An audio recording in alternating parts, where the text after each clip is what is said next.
नमस्कार, मैं निकिता और आप देख रहे हैं सी न्यूज भारत। वक्त हो चुका है न्यूज बुलेटिन का, जिसमें हम जानेंगे कहां थ्रेशर पलटने से किसान की हुई मौत, कहां बोर्ड परीक्षा में हुई नकलचियों की धरपकड़, कहां शॉर्ट सर्किट से राख हुई किसानों की फसलें। ऐसी ही तमाम खबरों पर आइए विस्तार से करते हैं चर्चा। बांदा के कमासिन में खेत पर फसल कतरने जाते समय प्रेशर खंती में पलटने से थ्रेशर में बैठे एक व्यक्ति की दबकर मौके पर ही मौत हो गई। घटना की सूचना पर पहुंची पुलिस ने शव कब्जे में लेकर पोस्टमार्टम के लिए भेज दिया है। क्या नाम भैया आपका? मेरा लोकल। लोकल नाम। कैसे घटना घटी थी, क्या हुआ?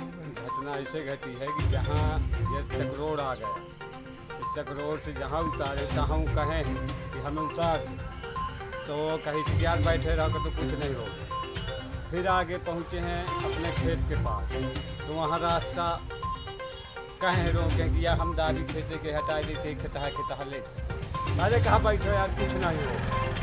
तो फिर सीधे चले गए जो बांधी के थे पहुँचे जब थे वहाँ, तो वहाँ से क्या किया गाड़ी लोग कि हमें उतर जान, तो नहीं उतरें दी, तो जाके फिर पलट गए। ट्रैक्टर किसका था? हकीर किस गाँव का? चलौसा। ड्राइवर कौन था? अब्दुल। क्या मालिक थे, क्या चला रहे थे? उसी क्या घर स्वयं से। से चला रहे थे? हाँ, घटना किसकी घटी हुई? रात रात भजन भजन, राम भजन। राम पिताजी क्या नाम है? राम सिंह। बांदा से सी न्यूज संवाददाता रामकृपाल यादव की रिपोर्ट। खबर गाजीपुर से है, जहां यूपी बोर्ड परीक्षाओं के दौरान नकल एक बड़ी बीमारी के रूप में जनपद गाजीपुर के साथ अन्य जगहों पर फैला हुआ है। सॉल्वर गैंग के लोग पैसा लेकर छात्रों को नकल कराने की जुगत में भी लगे हैं। ऐसे में वाराणसी एसटीएफ की टीम ने कल गुरुवार को सैदपुर कोतवाली क्षेत्र के दुर्वार्जन गांव के केदार इंटर कॉलेज में छापा मारकर 6 लोगों को गिरफ्तार किया है, जिसमें सूचना है कि एक अभियुक्त भागने में सफल रहा है। इस मामले में एसटीएफ ने 5 बालिग और 1 नाबालिग को रंगे हाथों गिरफ्तार किया है। एसटीएफ ने गिरफ्तार सॉल्वर गैंग के लोगों की फोटो और प्रेस नोट जारी की है। एसटीएफ ने प्रेस विज्ञप्ति भी जारी कर डिटेल दी है। सॉल्वर गैंग के 6 सदस्य आज गिरफ्तार हुए कल गाजीपुर में। किस तरह की कार्रवाई की गई है और कैसे इन लोगों की गिरफ्तारी हुई? देखिए, कल सूचना ये मिली थी कि एक केदारनाथ इंटर कॉलेज है सादात ब्लॉक में, वहाँ कोई सॉल्वर गैंग था।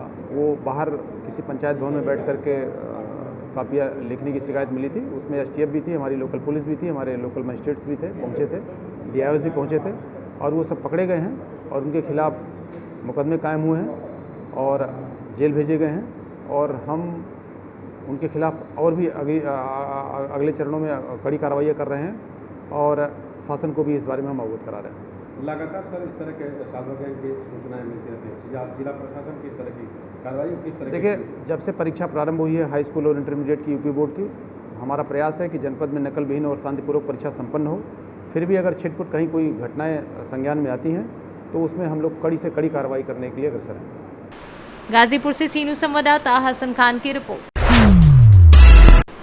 देश की नई शिक्षा नीति की देश भर में सराहना की जा रही है, जिसमें पुराने जमाने का रट्टाफिकेशन नहीं बल्कि कंपटीशन की बात होगी। हाँ, चुनौतियां तो जरूर होंगी इस नई शिक्षा नीति में, लेकिन उसका हल भी छिपा है उन्हीं चुनौतियों में। जरूरत है तो सिर्फ उन्हें दिमाग से तलाशने की। ये कहना है हरियाणा बोर्ड भवानी के वाइस सचिव वीपी यादव का, जो जिला रेवाड़ी के गांव बालावासपुर जमापुर स्थित डीएन पब्लिक स्कूल के वार्षिकोत्सव में आयोजित कार्यक्रम में बतौर मुख्य अतिथि शिरकत करने पहुंचे थे। वहीं दूसरी ओर स्कूल चेयरपर्सन की माने तो शिक्षा का अभिप्राय केवल किताबी पढ़ाई तक ना होकर संस्कारों से युक्त शिक्षा होनी चाहिए। उन्होंने कहा कि पहले उन्होंने नेवी में रहकर देश सेवा किया और उसके बाद शिक्षा का मंदिर खोलकर बच्चों को शिक्षित करने का सौभाग्य मिला, और अब यहाँ की जनता चाहती है कि राजनीति में भी अपना योगदान देकर इलाके के विकास को आगे बढ़ाएं। इसके लिए ये जिला परिषद का चुनाव भी लड़ेंगे, जिसके लिए इलाके के लोगों व संयुक्त किसान मोर्चा ने भी इनका समर्थन किया है। स्कूल का आज एनुअल डे फंक्शन था, तो आपने मंच से बात बोली संस्कार कि 100% बच्चे नहीं तो 50% बच्चे माँ बाप के पाँव छूकर स्कूल में आ गए। आज हमने 2 साल बाद ये एनुअल डे मनाया है, क्योंकि कोविड के टाइम में कोई प्रोग्राम हुआ नहीं था, और हमें एनुअल डे मना के बच्चों का बड़ा शानदार प्रोग्राम आज किया हुआ है। और यहाँ पे हम हर तरह की बच्चों को शिक्षा देते हैं, चाहे वो डिफेंस में जाओ, नेवी में जाओ, चाहे किसी जॉब में भी। और सबसे ज़्यादा ध्यान हम बच्चों के संस्कार में देते हैं, क्योंकि संस्कार बहुत ही ज़रूरी है। हम बच्चों को यहाँ पर सिखाते हैं कि अपने माँ बाप के सर स्पर्श करना, घर में मेहमान आए उनकी सेवा पानी करना, और अपने माता पिता दादा दादी को सुबह गुड मॉर्निंग, शाम को गुड इवनिंग। और लगभग हम बच्चों को ऐसा ट्रेन करते हैं कि वो बच्चे घर में जाके ऐसा कार्य करते हैं, जिससे हमारे पेरेंट्स भी और उनके दादा दादी भी बड़े खुश होते हैं कि आप स्कूल में ऐसे अच्छे संस्कार बच्चों को देते हो। एक सर सबसे बड़ा सवाल कि देश सेवा करने के बाद आप शिक्षा के क्षेत्र में अब सेवा कर रहे हैं और उसके बाद आप राजनीति में भी पदार्पण करने वाले हैं, जैसे कि आप चुनाव की बात की है। देखो, मैं यहाँ से बोरिया कमालपुर से मैंने अपनी मैट्रिक 84 में की थी। फिर मुझे सुनहरा अवसर नेवी में जाने को मिला। 85 में मैंने नेवी ज्वाइन की और 23 साल की मैं नेवी सर्विस करने के बाद आया। तो शायद ये सरस्वती माता कहीं आशीर्वाद था कि मैंने स्कूल खोला। जब मैंने स्कूल खोला तो स्कूल के बारे में उतना ज्ञान नहीं था, लेकिन आज मुझे स्कूल के बारे में बहुत ज्ञान हो चुका है और यहाँ पर हम अच्छी बच्चों को शिक्षा भी दे रहे हैं। और मैंने नेवी सर्विस भी की है, स्कूल में भी काफ़ी अपना टाइम दिया है और स्कूल में लगातार मैं टाइम देता भी रहूँगा। लेकिन अभी खुद की मेरी नीति है, खुद का मेरा अपना सुझाव है कि मैं थोड़ा राजनीति करके अपनी जनता की सेवा में भी आऊँ। जो यहाँ के हमारे वार्ड के सदस्य हैं जिन्होंने मेरे को आगे बढ़ाया है कि आप भी चुनाव लड़ो, तो मैं चाहता हूँ कि जनता मेरे साथ है और मुझे सेवा करने का खुद का ही अपना ओन इंटरेस्ट है। स्कूल का आज जो वार्षिकोत्सव था, अभी आपने मंच से एक बात कही कि शिक्षा बदल रही है, शिक्षा की नीतियाँ बदल रही हैं, बच्चों को और ज़्यादा टैलेंटेड होना पड़ेगा। क्या बदलाव होना चाहिए शिक्षा नीति? सबसे बड़ी तो बात यह है कि जो नई शिक्षा नीति आ रही है, इसके लिए तो मैं कहूँगा कि विश्व के अंदर इसकी सराहना हो रही है कि भारत सरकार ने इतनी शिक्षा नीति लेकर आई है। सबसे बड़ी बात यह है कि इसके अंदर कॉम्पिटेंसी बेस्ड क्वेश्चन होंगे, यानी नॉलेज बेस्ड बहुत कम होंगे। व्हाट, वेयर और व्हेन वाले सवाल जाएंगे। हाउ, वाई, इंटरप्रेट, इलुसिडेट, इस तरह के कॉम्पिटेंसी बेस्ड क्वेश्चन आएंगे, जिससे सीखने की जो प्रवृत्ति है बच्चों की वो भी बदलेगी। यानी लटत पत्नी को बाय बाय कहेंगे और सोचने का, critical thinking, creative thinking, decision making, problem solving, ऐसे जो बच्चों के अंदर स्किल्स हैं उनका डेवलपमेंट होगा इस नई शिक्षा नीति। लेकिन सर सबसे बड़ा सवाल ये है कि राजनीति की तरह आज शिक्षा भी एक बहुत बड़ी चुनौती बन गई है बच्चों के लिए। इस चुनौती को बच्चे कैसे आगे बढ़ाएंगे, किस प्रकार शिक्षक उन्हें मार्गदर्शक करेंगे उनका? इस चुनौतियों को उनसे निपटने के लिए शिक्षा नीति के अंदर ही पूर्णतः सॉल्यूशन सजेस्ट किए गए हैं कि अगर ये चुनौती है, जब हमारी एग्जामिनिंग और असेसमेंट का सिस्टम बदलेगा तो नेचुरली जो सीखने का सिस्टम है वो भी बदल जाएगा। तो जैसे सवाल पूछा जाएगा, जैसे असेसमेंट, उसी तरह की टीचिंग होगी। तो कहीं ना कहीं अब ग्रामीण अंचलों में भी बच्चों को इस प्रकार की शिक्षा प्रदान किए जाने का प्रयास किया जा रहा है। बिल्कुल, ग्रामीण क्षेत्र के अंदर किसी तरह की प्रतिभा की कमी नहीं है। अगर आप देखेंगे हमारे देश के जो शीर्ष पदों पर पहुंचे हुए लोग हैं, उनका परिवेश ग्रामीण क्षेत्र का ही है। तो इसलिए ग्रामीण क्षेत्र की प्रतिभाओं को कम करके नहीं आकलन करना चाहिए। उनके अंदर बहुत क्षमता है, ऊर्जावान है। हरियाणा से सीनू संवाददाता चैन सिंह की रिपोर्ट। जनपद कानपुर देहात के भाऊपुर क्षेत्र के रंजीतपुर गांव में तपती गर्मी के बीच शुक्रवार को एक बार फिर शॉर्ट सर्किट से लगी आग ने किसानों को बड़ी चोट पहुंचाई। आग ने लगभग 20 बीघा गेहूं की फसल को किसानों की कड़ी मेहनत से तैयार की थी।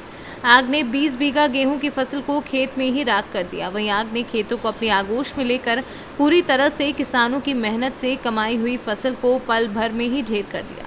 सूचना के बावजूद दमकल कर्मी देर में पहुंचे, जब तक समाज सेवी राघवेंद्र सिंह लकी ने ग्रामीणों व स्कूल के छात्रों के साथ आग बुझाने का भरपूर प्रयास किया। वहीं पर जब हमने समाज सेवी राघवेंद्र सिंह लकी से बात की तो उन्होंने बताया कि जब मैं घटनास्थल पर पहुंचा तब मैंने संबंधित अधिकारियों को सूचना दी और ग्रामीणों के सहयोग से आग बुझाने का काम किया।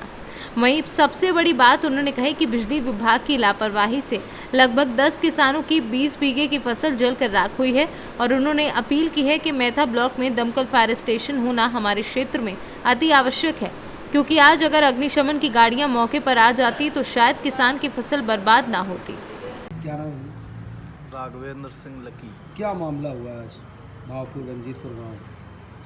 आज मामला क्या हुआ है आपको तो जानकारी होगी जी। और वैसे जब मैं वहाँ पर पहुँचा और जो मेरी संज्ञान में आया कि ट्रांसफार्मर के शॉर्ट सर्किट की वजह से जी क्योंकि जहाँ पर ट्रांसफार्मर स्थित है उसके आसपास पूरा जो है कृषि क्षेत्र है और शॉर्ट सर्किट की वजह से जो है वहाँ पे किसी चिंगारी के द्वारा या किसी तरीके से पूरी करीब 20 बीघे जो है फसल वो बिल्कुल से जो है जल के राख हो गई है। और जिस समय हम लोग वहाँ पहुँचे हैं तो वहीं बगल में एक विद्यालय है, तो उसकी हम लोगों ने छुट्टी करवाई और जो बड़ी क्लासों के बच्चे हैं हाई स्कूल इंटर के उनको साथ में लिया और जो भी क्षेत्रीय लोग थे जो आने जाने वाले आम आदमी थे उन लोगों ने भी बहुत मदद करी। और आसपास चूँकि कोई साधन था नहीं तो वहाँ से बर्तन, डब्बे, बाल्टी, पिपिया जो जिसको मिला है ले करके पहले तो आग पे काबू करने का काम किया। ये बड़ी घटना है। जिले का प्रशासन, जिले के प्रशासन को भी अवगत कराया गया, क्योंकि जहाँ पर ये घटना हुई है वहाँ से फायर स्टेशन की दूरी काफ़ी दूर है जी। और कितनी भी जल्दी प्रशासन अपनी हरकत में आए फिर भी आधे से 1 घंटा लग ही जाता है। और 1 घंटे का समय आप जानते हैं आग के लिए, मतलब ये मान के चलिए आपकी एक क्षेत्र खत्म करने के बराबर है। क्योंकि क्या लगता है? कानपुर देहात से सी न्यूज़ संवाददाता दीपक श्रीवास्तव की रिपोर्ट। चांपी तुरी टोला में भगवान हनुमान मंदिर का भूमि पूजन पाकी विधानसभा क्षेत्र के पूर्व विधायक देवेंद्र सिंह उर्फ बिट्टू के द्वारा भूमि पूजन विधिवत पूजा अर्चना कर वैदिक मंत्रोच्चारण के साथ किया गया। उक्त मंदिर निर्माण कार्य शुरू होने से पहले ग्रामीणों में काफी उत्साह देखा जा रहा है। बहुत ही श्रद्धा और भक्ति के साथ मंदिर का भूमि पूजन किया गया।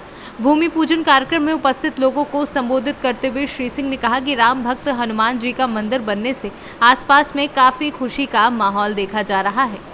पलामू से सी न्यूज़ संवाददाता अवध किशोर राय की रिपोर्ट। फिलहाल इस न्यूज बुलेटिन में बस इतना ही। देश और दुनिया की तमाम खबरों के लिए देखते रहिए सी न्यूज़ भारत। हर खबर आपके साथ, आपके हाथ।